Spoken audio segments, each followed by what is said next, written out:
Antarctica दुनिया का 7वां continent जो करोड़ों साल से मौजूद फ्रीजिंग जोन और ज़मीन का पुरस्रार हिस्सा है जिसमें कई राज छुपे हुए हैं। वेलकम टू अंधेरों का सफ़र। आगे बढ़ने से पहले हमारे चैनल अंधेरों के सफ़र को सब्सक्राइब कर दें और बेल आइकॉन को प्रेस कर दें।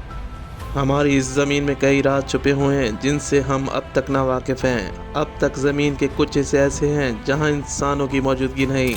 इन्हीं में से एक हिस्सा अंटार्कटिका भी है। आपके जहन में अंटार्कटिका का नाम सुन के ऐसा गुमान होगा जैसे कोई बर्फ़ से ढका हुआ ग्लेशियर या बर्फ़ से ढकी हुई जगह, लेकिन इतना सच नहीं जितना आपने सोचा। इस अंटार्कटिका में कई राज छुपे हुए हैं। ये अपने आप में एक दुनिया का पुरस्रार इलाका है जो हज़ारों सालों से अपनी वीरानी की दास्तान सुना रहा है। अंटार्कटिका की बर्फ़ इतनी गहरी है कि इसकी तह और गहराई 4.7 किलोमीटर तक है। अभी तो ठहरिए, क्लाइमेक्स अभी बाकी है।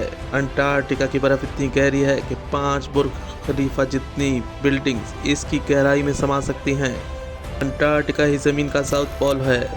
अंटार्कटिका में ऐसे ऐसे आबी हयात मौजूद हैं जो आम समुद्रों में नहीं। तसव्वुर करें एक ऐसी जेलीफिश डिस्कवर हो चुकी है जिसकी लंबाई 33 फुट थी, जो शायद ही कभी किसी ने देखी हो। ऐसी मखलूक मौजूद है जो अंटार्कटिका की वीरानियों में बसती है। कई दिहाइयों से रिसर्चर अंटार्कटिका पर रिसर्च का काम कर रहे हैं।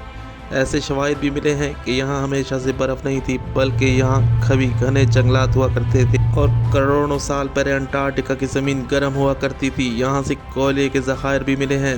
जहन इस बात को तस्लीम नहीं करता, लेकिन ये एक ऐसा मकाम जहाँ हज़ारों साल से बर्फ़ जमी हुई हो। वहाँ जंगलात भी थे, हरी भरी ज़मीन थी। अंटार्कटिका में ऐसे पुरस्रार पत्थर भी मिले हैं जिनसे हमारी ज़मीन का कोई ताल्लुक़ नहीं। मतलब ये पत्थर हमारी ज़मीन के नहीं बल्कि गैलेक्सी के किसी और सैयारे से आए हैं, यानी मार्स वगैरह। ये हकीकत भी अंटार्कटिका को पुरस्रार मकाम बनाती है। आखिर ये पत्थर जो दूसरे सैयारों से आए हैं, आए तो आए कैसे?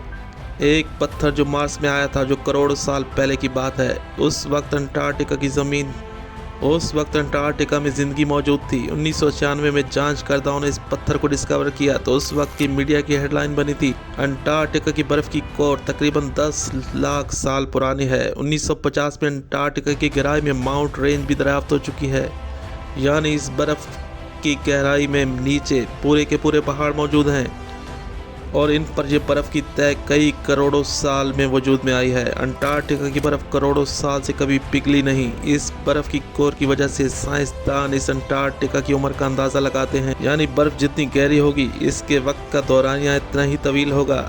अंटार्कटिका ज़ेर ज़मीन पहाड़ों की रेंज तकरीबन 1200 किलोमीटर है जो इस बर्फ़ में दफन हो चुके हैं। ये बात कोई नहीं बता सकता कि कब ये बर्फ़ पिघलेगी और कितने करोड़ों साल में ये पहाड़ दोबारा वजूद में आएंगे। अंटार्कटिका ही दुनिया का 7वां कॉन्टिनेंट है।